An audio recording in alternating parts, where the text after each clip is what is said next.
Hello दोस्तों, आपको बताना है इसका आंसर। ये बोर्ड का पेपर है। जब मेरा ये पेपर है, इसमें पहला क्वेश्चन आया था। देखिए क्या लिखा है, सबसे पहले आपको पढ़ना है। निम्नलिखित कथनों में से कोई एक कथन से उसे पहचान कर लिखिए।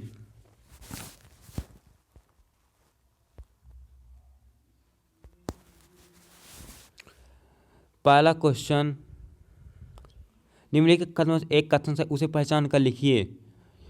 हिंदी साहित्य का इतिहास रामचंद्र शुक्ल का निबंध संग्रह है। दूसरा, आत्मदाह चतुर्सेन शास्त्री कहानी संग्रह है। तीसरा, झूठा सच यशपाल द्वारा लिखित प्रसिद्ध नाटक है। आकाशदीप जयशंकर प्रसाद का प्रमुख कहानी संग्रह है। मतलब ये लास्ट ईयर का पेपर है, आप लास्ट ईयर ही समझ लीजिए। आपको इसका उत्तर कमेंट बॉक्स में बताना है।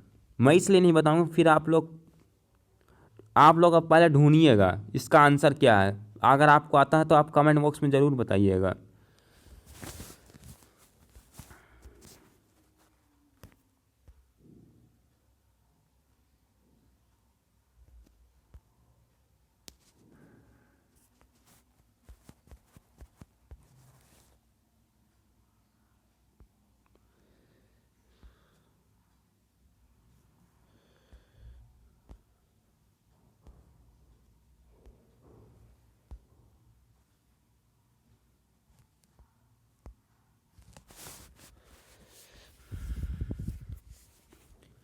दोस्तों, अगला क्वेश्चन बोर्ड का हिंदी हिंदी के बोर्ड में, जो बोर्ड ने पेपर लिया था लास्ट ईयर, वो निम्नलिखित कृतियों में से किसी एक कृति के रचनाकार का नाम लिखिए। रस मीमांसा, त्यागपथ, कल्पता, क्या भूलूं क्या याद करूं।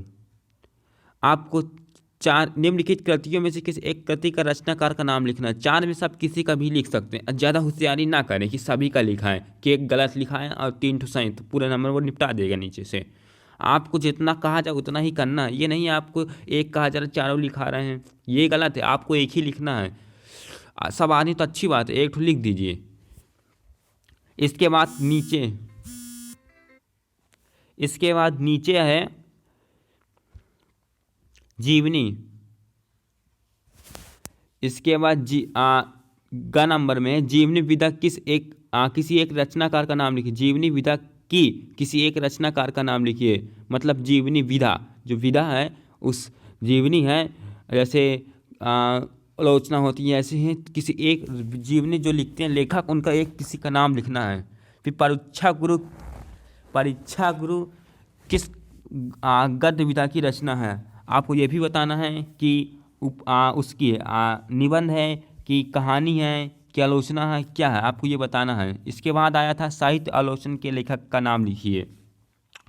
लेखक का नाम लिखिए, इसको भी आपको उत्तर देना है। इसके बाद दूसरे नंबर में आ जाए तार सप्तक किसी एक कवि का नाम लिखिए। जैसे किसी एक कवि का नाम लिखते हैं तो आप आगे भी लिख सकते हैं। जैसे 3 तार सप्तक हुए थे 1943, 1900 शायद 49, शायद देख लीजिएगा, मुझे कंफर्म नहीं आ रहा है, 49 है और एक 57 के आसपास था। द्विवेदी योग के किन्हीं 2 विशेषताओं को उल्लेख कीजिए। ये विशेषताएं आप सबकी पढ़ जाइए। द्विवेदी योग, नई कविता, प्रगतिवादी युग, इन सब की आप विशेषताएं पढ़ लीजिएगा।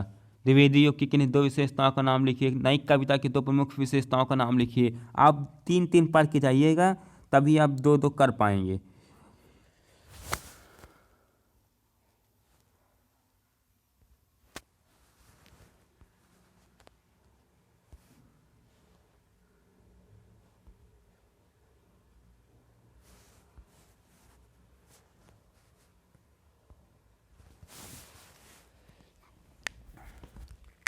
देखिए इसके बाद तीसरे नंबर में आता है निम्नांकित गद्यांशों में किसी एक पद्यांश के नीचे दिए गए प्रश्न को उत्तर दीजिए। देखिए 3 क्वेश्चन आएंगे, 2-2 नंबर के आएंगे। हर एक क्वेश्चन 2 नंबर का होगा। हर एक क्वेश्चन 2 नंबर का होगा। हर एक क्वेश्चन 2 नंबर का होगा। हर एक क्वेश्चन 2 नंबर का होगा। देखिए पहला, उपयुक्त गद्यांश का संदर्भ लिखिए। आपको इसका संदर्भ लिखना है। आपको लेखन का नाम नहीं गलत लिखना है, तो आपके 2 नंबर चले जाएंगे।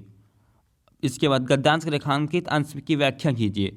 गद्यांश के रेखांकित अंश की व्याख्या कीजिए। आपको इसकी व्याख्या करनी, अगर आपको ये नहीं आ रहा व्याख्या, मतलब आपको नहीं आ रहा क्या लिखो, तो आप इसी को उतार दीजिए, लेकिन स्टार्टिंग में थोड़ा सा बना के लिख दीजिए। जैसे कुसंग का ज्वर सबसे भयानक होता है, दर्दनाक होता है, इस तरह आप लिख सकते हैं। बिल्कुल वही पेक्टो कॉपी ना उतार दीजिए कि आप उस एग्जामिनर को लगे कि आप इसे कुछ नहीं आता है, मैं इसे नंबर ना दूँ। आप थोड़ा सा बनाइए। युवा पुरुष की बुरी तथा अच्छी संगति का प्रभाव पड़ता है, ये अपना अनुभव से आप लिख सकते हैं इसको। दूसरा नंबर है, किसी एक का लिखना, आप इसका लिख दीजिए चाहे इसका लिख दीजिए। रोहतक दुर्ग की प्रकोष्ठ में बैठी हुई युवती ममता श्रवण के तीक्ष्ण गंभीर प्रभाव को देख रही थी। आप किसी एक का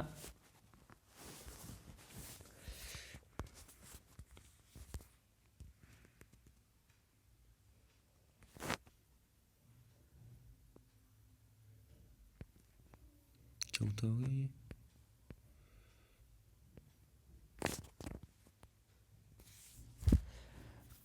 आंधी आंखों में पानी का बरसात लिए वह सुख के कंठक शयन में बिल्कुल थी वैसा होता। हाँ, इसका उपयोग गद्यांश संदर्भ, आप दो में से आप किसी एक का लिखिएगा। उपयुक्त गद्यांश संदर्भ लिखिए। रेखांकित अंक की व्याख्या की, ममता कौन थी और उसकी क्या स्थिति, बहुत मतलब अकेले थी, लास्ट में अकेले हो गई थी। चौथा नंबर में निम्नलिखित पद्यांश में इसके एक पद्यांश के संदर्भ साइज लिखिए। आप इसका सुनी सुंदर बेन सुदारा साने सैनी सैनी है जानकी जानी भाली, तिरछे करी नैन दे सैन तुम्हें सब समझाए कचे मुस्कुराई चली तुमसे तुलसी तही अवसर से सहूँ सब अलौकित क्लोचन लाहू अली, अनुराग तराक में भानु उदय बिगसी मनो मंजिल। आपका इसका एक पद्यांश संदर्भ सहित व्याख्या करना। दो दिए होंगे, एक का ही लिखना संदर्भ सहित।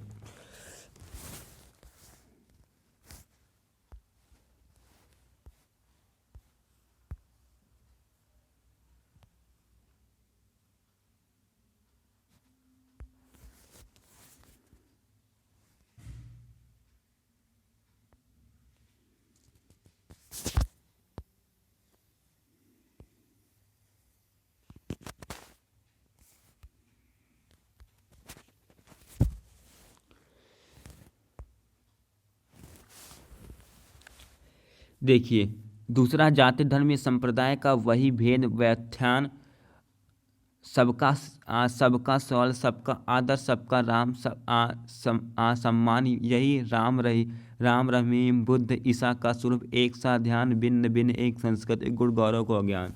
इसका संदर्भ सहित उत्तर देना है आपको किसी एक का। इसके बाद निम्नलिखित लेखकों में से किसी एक लेखक का जीवन परिचय दीजिए, उसकी किसी एक रचनाकार का नाम रचना का नाम लिखिए। जयशंकर प्रसाद, डॉक्टर भगवत उपाध्याय, डॉक्टर रामचंद्र शुक्ल लिखिए। आप दो रचनाएं लिख दीजिएगा। डॉक्टर रामचंद्र शुक्ल बहुत इंपॉर्टेंट, जयशंकर प्रसाद भी बहुत इंपॉर्टेंट है। डॉक्टर भगवत उपाध्याय बहुत इंपॉर्टेंट नहीं, क्योंकि 7 पेपर बनते हैं, 7 पेपर बनते हैं। आप ये भी याद रखिए, किसी न किसी पेपर में जरूर आएगा। निम्नलिखित किसी एक कवि का जीवन परिचय दीजिए, तो किसी एक रचनाकार करें। आप दास जरूर याद करके दीजिए, सूरदास, तुलसीदास और बिहारी लाल, ये बहुत इंपॉर्टेंट है। रामनरेश त्रिपाठी, माखनलाल चतुर्वेदी इस बार मुझे कम इंपॉर्टेंट चाहे लग रहा हो, लेकिन सूरदास बहुत इंपॉर्टेंट है, रामनरेश त्रिपाठी बहुत इंपॉर्टेंट है।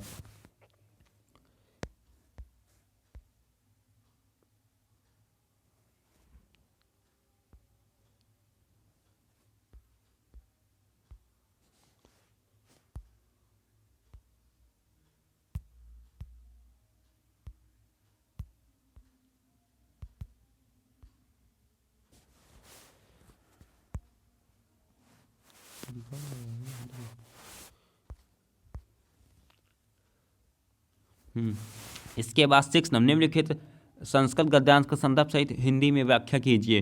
दुर्मुख द्वितीय कसाघात दुर्गन पुणे पुणे भारत जवतो इति वदेत, ये इसका आपको लिखना है। और नीचे वाला लिख सकते हैं क्योंकि वो गद्यांश, ये पद्यांश, इसलिए इसमें ज़्यादा नहीं है। सर्व भवन्तु सुखेन सर्व निरामेन सर्वभद्राणि पश्यन्ते कस्मत् दुर्गः भवेत्।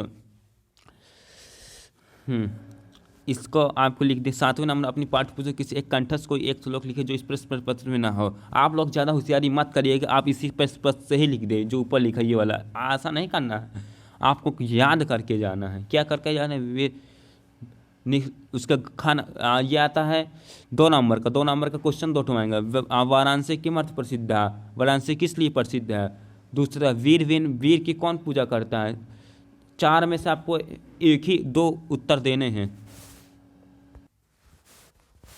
दोस्तों देखिए 8वें का नंबर हास रस अथवा वरुण करण तरुण रस की उदाहरण सहित परिभाषा दीजिए। ये हमेशा फिक्स रहता है कि इसी को ही जाना है, आपको उसको याद ही करना है। उपमा अलंकार अथवा रूपक अलंकार की उदाहरण परिभाषा दीजिए, ये भी फिक्स है।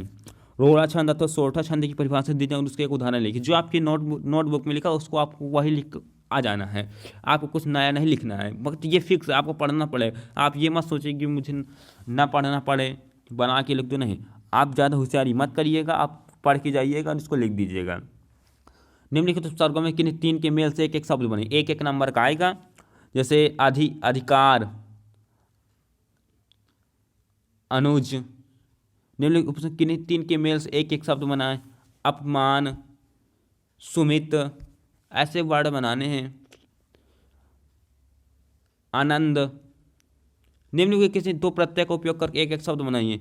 बचपन, तोता, खनखनाहट।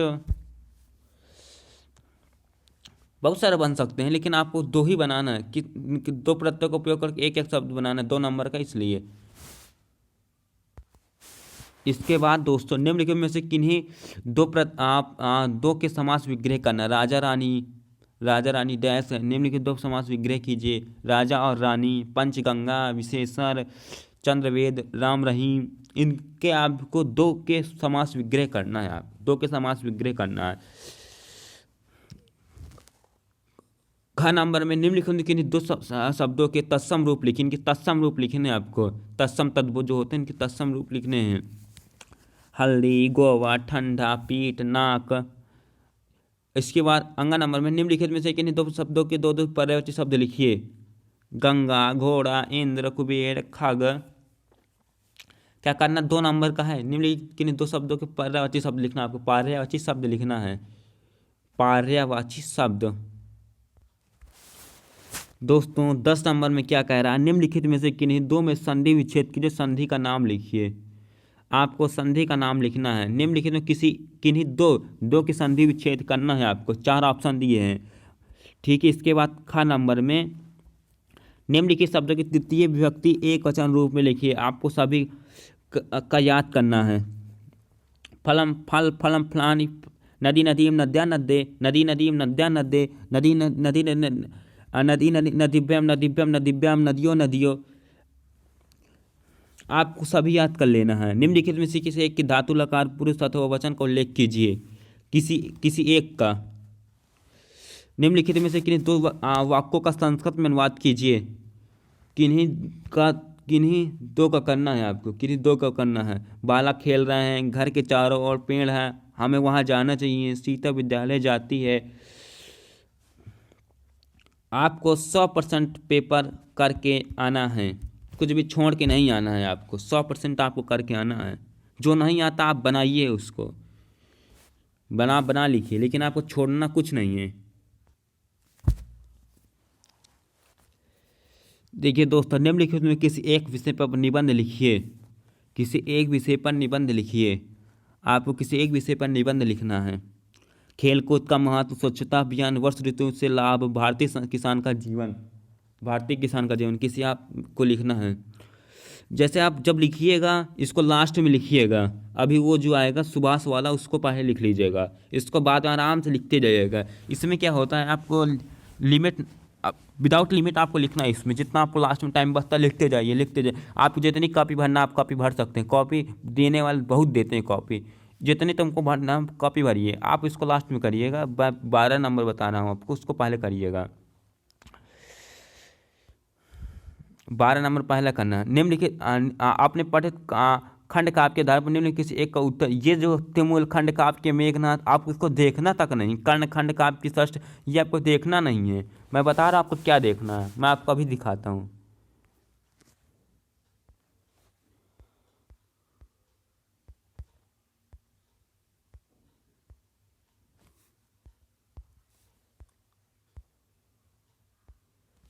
देखिए आपको जो देखना है, ये भी आप काट दीजिए, ये भी आप काट दीजिए, ये भी आप काट दीजिए, ये भी आप काट दीजिए। बचा वो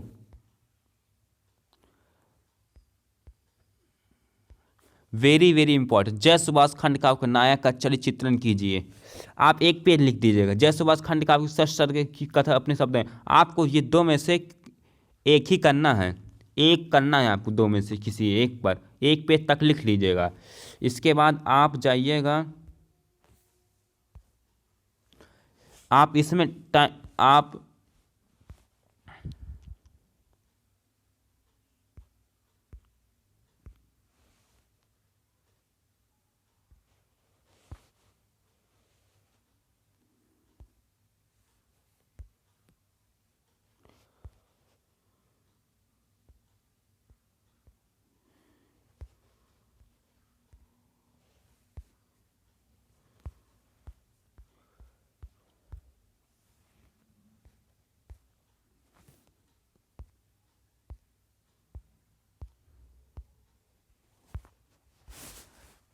बाद में मिलते हैं दोस्तों अगले वीडियो में आपसे।